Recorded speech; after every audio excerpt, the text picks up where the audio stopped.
check out our new sponsor, the Health Blaze. All the information is in the description. Use the promo code above. Goodfella1 Boxing at 18% off of all their natural products, from deodorant, pomade, toothpaste, and much, much more. And they have additional discounts on their website as well. That's thehealthblaze.com. Starting December 20th. That promo code is good for 18% off. We go. All right, what's going on? You back? Goodfella Sports TV. We in the building, and video requests. Somebody asked me, I ain't gonna put their name out there, but somebody asked me to kind of give a pre-breakdown of Artur Beterbiev taking on Oleksandr Gvozdyk. Wanted to know how I think the fight gonna go. I just call this a prequel breakdown, because then I gotta watch film and see how it go. So I plan on going to this fight. It's gonna be, I think, October 18th on the campus of Temple. I don't want to butcher the building name. And I look forward, if I can get an opportunity to go out there to Philly. I'll be going to Clarissa Shields' fight October 5th. So that'll be a busy October month. Also, it's Miles' birthday. Miles was born in October, so we do celebrate the dog birthday. It might sound stupid to some people, but it is what it is. But appreciate everybody. Make sure you hit that subscribe button, bell icon button. Share the video. We about serious boxing talk, man. It be serious news.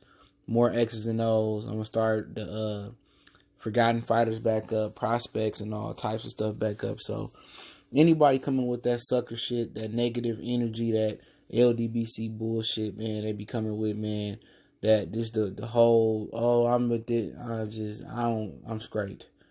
All that Earl and Crawford stuff, all that race baiting, all that poking the bear, all that, oh, I just like this fighter. I just want to, hug him, and I want to do the Elmira. I ain't with it no more. As soon as you come at me out of left field with that BS, I'm blocking you from all social media platforms and YouTube, and that's just how I'm rocking out.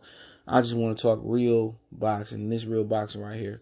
You got video requests, go ahead and hit me up. The better the video request, the quicker it get done. Or if I ain't got nothing on the flow, I'll do it right then and there. It depends on when I upload. I do videos before time. That's how I stay ahead of the game. But good fight. I mean, excellent fight, if you ask me. I mean, this might be the fight of the year. If they don't make Josh Taylor and Regis Prograis, I ain't mad. I mean, the boxing guys gave us a great fight to fall back on. You usually don't get a lot of Eastern or European fighters, wherever the hell they from. You really don't get a lot of them dudes from the same kind of area fighting each other on the top level. You might see a guy, I beat him like Korobov, or I beat him in the amateurs, or something like that.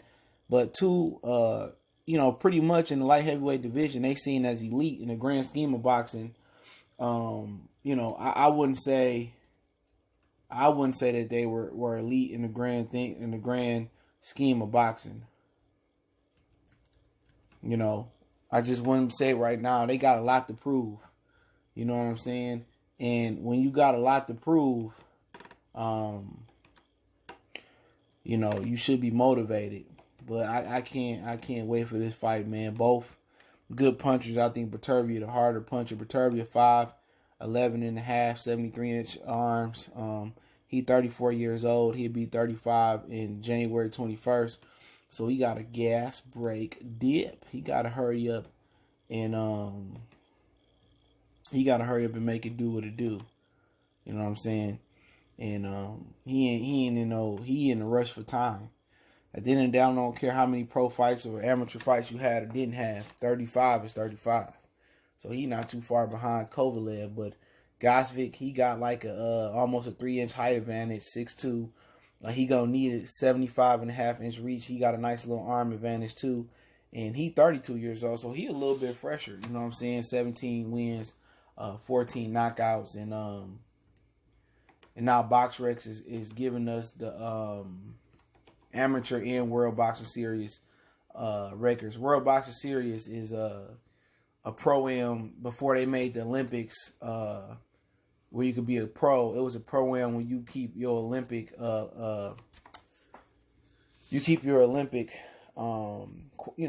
you qualify. You can keep your Olympic qualify as Olympic and don't be pro. So it was like a pro-am league. They didn't have headgear. There were little subtle differences, but they don't count as professional wins, which they should have. I mean, Lomachenko had about 5 or 7. Rashid Warren had some. Usyk fought a heavyweight at the World Series of Boxing versus Joe Joyce with no headgear on. So Derevchenko had 24 fights in there. He only loss he had was to Brian Carlos Stan, whatever the dude named that fought. I'm tired. That fought Lara last, and they fought to a draw. I just forget his name, but looking at it, man, Gvozdyk got to stay on the outside. And it's a different animal than fighting Adonis Stevenson. I think Adonis Stevenson had similar height to Beterbiev. Let me check. Because it's different. You know what I'm saying? And, like, I would like to see Bivol fight Beterbiev. You know what I'm saying? Bivol and Bivol's a promotional free agent. He got a deal from PBC and from Eddie Hearn. Eddie Hearn don't seem like he committed a lot of money to him or a long-term deal. Yeah, Beterbiev is a half-inch taller than Stevenson, and his arms are just like an inch longer.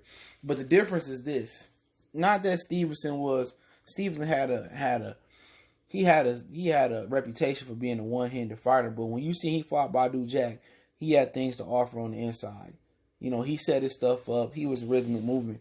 But what Beterbiev possesses that Stevenson didn't is a guy that punch in both hands. You know what I'm saying? So when you got a two-handed puncher like Beterbiev, that's dangerous. You know what I'm saying? And Adonis Stevenson left hand carried a lot of thump in there, but I'm not sure that version of Adonis Stevenson that Gvozdyk fought carried that thump that Beterbiev carried in both hands. So Gvozdyk is really gonna have to stay on the outside. He got a good coach in Teddy Atlas. We all know that. Stay on the outside. He going to have to fight like Bivol. You know what I'm saying? Bivol stay on that outside. He run them combinations. And then he move the spot. He reset, run them combinations again. But the thing about it is you got to change the rhythmic movement up. A lot of times, Bivol don't change the speed of his punches up. So Gvozdyk is going to have to change the speed and the rhythmic and the punch variety up with Beterbiev. He going to have to get on his toes and box, which he can. And throw a couple combinations, move again, throw some 1-2. And it's going to be times where he's going to have to hold his ground and push Beterbiev back and chin check Beterbiev. Now, Beterbiev didn't walk through some shit. He walked through some shit from Joe Smith. He has been on that canvas, and so has Gvozdyk quite a few times. He been on that canvas, but Beterbiev shown that he'll walk through some shit. And I think a lot of the things he got cracked with Joe Smith was just rust and him being lethargic, you're not fighting and being active. This is the most dangerous man at the light heavyweight division, is Beterbiev, because he active now and he a puncher and he willing to walk through some shit. The way he walked through Hot Rod gave Marcus Brown the business. Right when PBC started, I had a lot of respect for Hot Rod, and Hot Rod was doing good, but he just didn't have shit from Beterbiev. Now Gvozdyk, he got some power.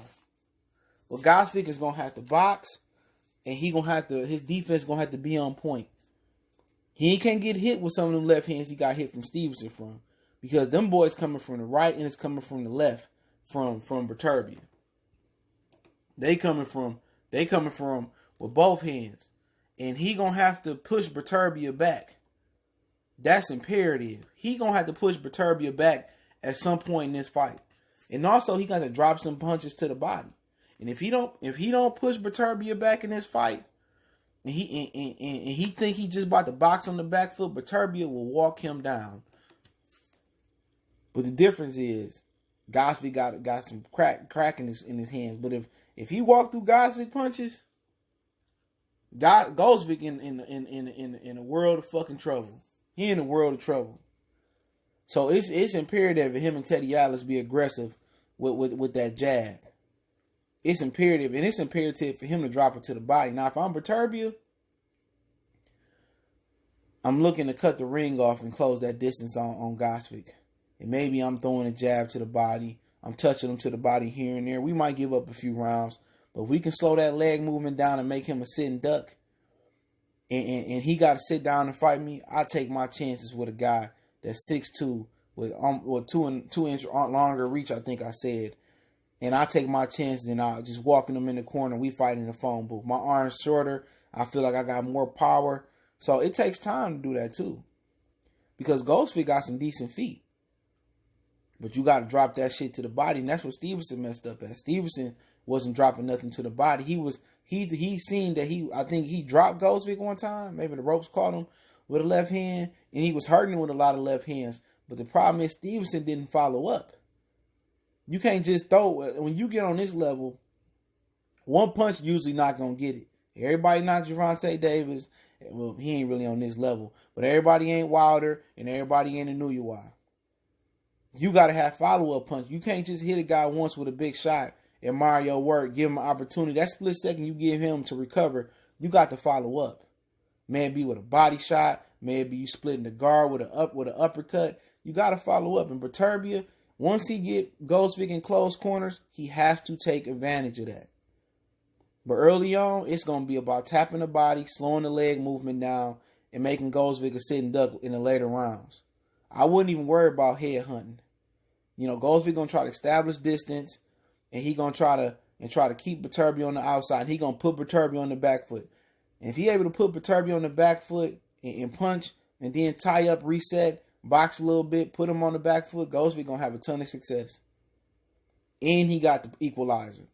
So on paper, he the more active fighter, but he done had some pedestrian performances. Both of them have. But I know they better than that. They just got to continue to be active. They competition level damn near on the same. I think Gvozdyk beating Donnie Stevenson, he fought better competition. You know, but it's a close fight, man. It's a close fight. You know, Beterbiev got 14 wins by all knockouts.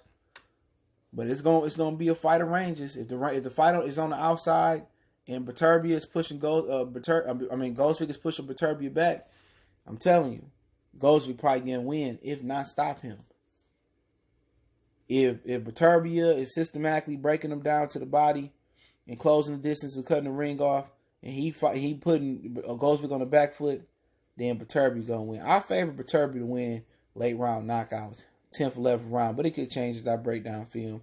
But hey, let me know what you guys think. I think this is a great fight. If we can get Regis and Taylor as well, and also AJ and Ruiz, I think the fall is gonna be real nice. It's gonna be summer in the fall in boxing. But hey, don't forget we on Facebook, Instagram, Twitter. Reach out to the email if you have a business question, inquiry, sponsorship, video request.